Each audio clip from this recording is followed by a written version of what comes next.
యూసఫ్గూడ వెంకటగిరిలో గత 10 సంవత్సరాలుగా మురికి నీళ్లు పొంగుతుంటే ఇబ్బంది పడుతున్నారని ప్రజలు వాపోతున్నారు.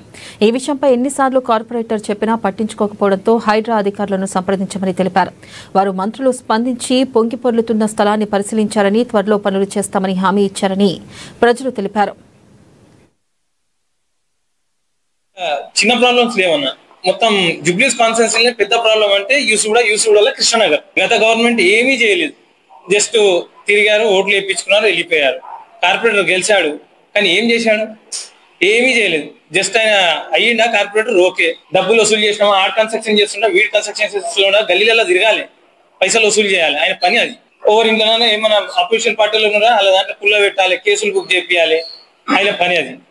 అంతేదాని డెవలప్మెంట్ ప్రాబ్లమ్స్ ఏమున్నాయి ఇప్పటిదాకా అది సాల్వ్ చేయలేదు, ఏది చూడలేదు. ఇది సాల్వ్ కాదు, పోయి చెప్పినా సరే సరేలే అవుతుందిలే అనేసి పంపించడమే. గట్టిగా ప్రశ్నించిన వాళ్ళపైన కేసులు బుక్ చేయాలి, అలా వర్క్ అది. నేను ఆల్మోస్ట్ 1991 నుంచి ఈ ఏరియా మొత్తం బాగా ఫెమిలియర్. నేను ఈ ఏరియాలో నేను మధ్యలో చదువుప్పుడు అటు ఇటు పోయి వచ్చాం, కానీ నేను అప్పుడు ఇంత హారబుల్ గా ఉండేది అది సిచ్యువేషన్.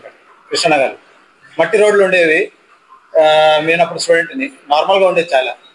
మేము ఇది డెవలప్ అయింది కదా అని చెప్పి ఇక్కడ షిఫ్ట్ అయ్యాం ఓల్డ్ సిటీ నుంచి. సో ఇక్కడ కూడా అదే పరిస్థితి ఉంది. మేము ఓల్డ్ సిటీలో కూడా తప్పించుకొని వచ్చింది ఏంటంటే, అక్కడ 24 గంటలు నాళాలు పారుతాయని చెప్పి, న్యూ సిటీ అని చెప్పి మాకు ఈ మెట్రో వచ్చిందని చెప్పి ఆశతో ఇక్కడ షిఫ్ట్ అయ్యాం. కానీ వచ్చినప్పటి నుంచి మాకు సేమ్ ఇదే ఫేస్ చేస్తున్నాం. ఎప్పుడు నాళాలు పొంగుతూనే ఉంటాయి, పొందుతూనే ఉంటాయి. వర్షం